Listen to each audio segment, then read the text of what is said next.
ръката. Тази, която ръката се държи над главата, така трябва да те назад. Упражнение.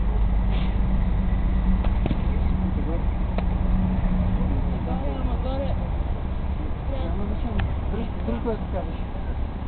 Когато имаш. И когато решиш да напредваш и да се защитаваш всичко време. Лева крак напред, дясна ръка горе. Дясна ръка горе, лява. Нямам тоягане, че го правя. Значи, сега въртиш надолу. Близо до тяло.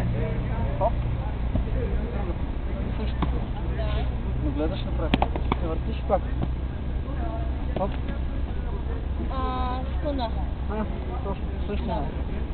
Давай напред. Когато решиш да атакуваш, правиш същото, само че сваляш тази ръка напред с крака.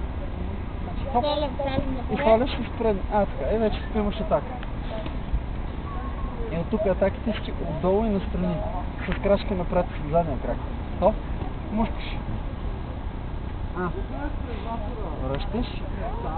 Сега позиция. Пак отдолу. Напред, смушкаш. Пак и за нападение в строй, ако сте няколко и само правите хоп, хоп, хоп. Разбираш?